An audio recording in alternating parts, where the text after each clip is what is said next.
Hey y'all, welcome back to my kitchen. Today I'm sharing a super simple yet fresh and delicious recipe for salsa verde.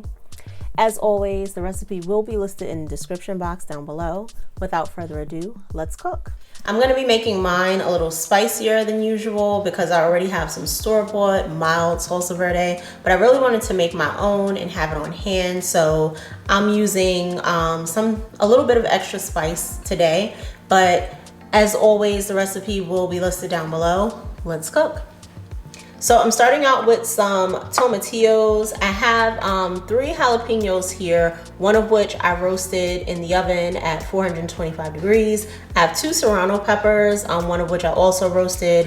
I have an onion and a whole bulb of garlic. So I roasted the onion and the garlic, and really all I wanted to do with that was create just a little bit more depth of flavor. Now I am going to leave the seeds inside the roasted jalapeno and roasted serrano, but for the ones that are fresh, I'm going to go ahead and remove the seeds out of these. I want it spicy, but I don't want it too spicy. One jalapeno that was kind of on its way out here, so I'm saving it by throwing it in this mixture. But I'm just gonna cut these in half and remove the seeds with a spoon.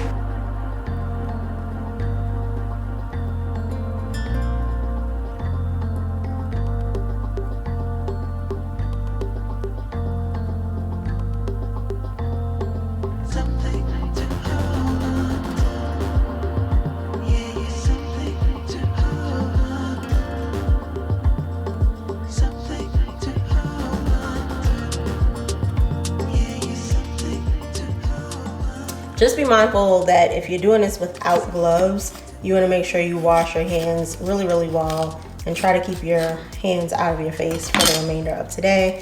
Otherwise, I would suggest using gloves to do this. Now, I didn't have fresh hatch chilies on hand, but I did have some canned hatch chilies, so I'm just going to use that. But if you can get your hands on fresh hatch chilies, I would definitely go ahead and add those, maybe about 3 or 4 for the batch, depending on how spicy you like.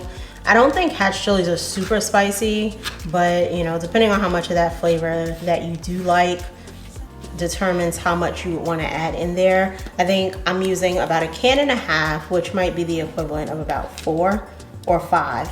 So all I'm going to do with the peppers I roasted is cut off the ends, and then those are ready to use. And with my onion, all I'm going to do is remove the outer skin so that that doesn't go into our salsa, but all that roasted goodness on the inside, we definitely want that. You guys can see like how juicy that onion is on the inside.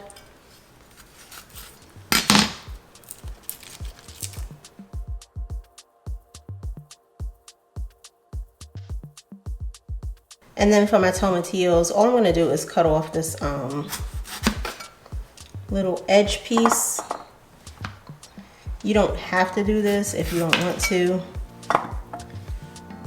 but I'm going to.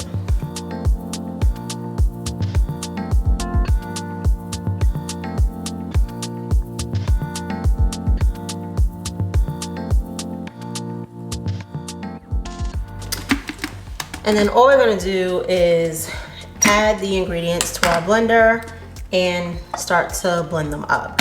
Now I'm gonna start with the tomatillos just because I left them pretty like whole, so I kind of want to break them down a little bit before adding the rest of the stuff because those are pretty like broken down already.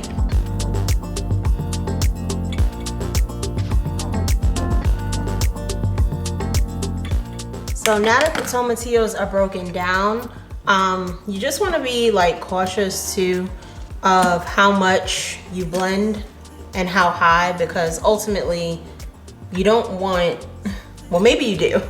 I don't want it to be a sauce, so I still want it to be slightly chunky. So I'm just adding in the rest of my ingredients, and then I'm gonna pulse the rest of the way until everything's combined.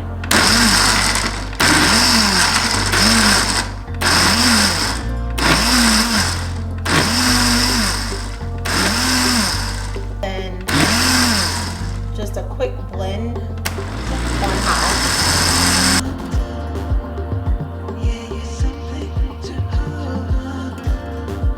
our salsa is pretty much done. Now mine is pretty light because I use a lot of tomatillos. If you wanted this a little bit darker, you could probably use less tomatillos, add in some more jalapenos, and or maybe even some green bell pepper just to help give it color. That's pretty good. I'm gonna add some salt to it. What I probably will do when I'm using this, I might actually go ahead and add some additional like jalapenos. I love jalapenos, that's just a personal preference, but just to add a little bit more of that jalapeno flavor, but it really is delicious. It tastes like a very, very fresh salsa verde, and that's what I'm going for. And you could add lime to this if you wanted to. I'm not gonna do that for right now. I want this in its raw form so that I can use it how I want to when I'm ready.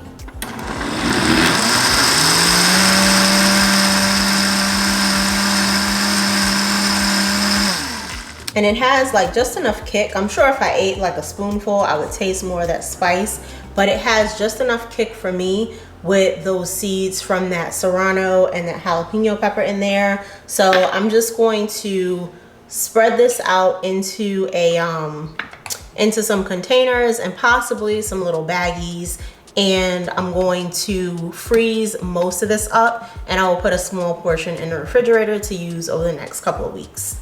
All right, y'all, so this is my salsa verde that's complete. I was able to get just about 3.5 cups of salsa from the ingredients that I used. I bagged up 4 of these in half cups, and then I have the 8-ounce mason jar as well as a 4-ounce mason jar. So I'm going to refrigerate these, and if at any point I feel like I'm not using it, I can always throw these in the freezer as well.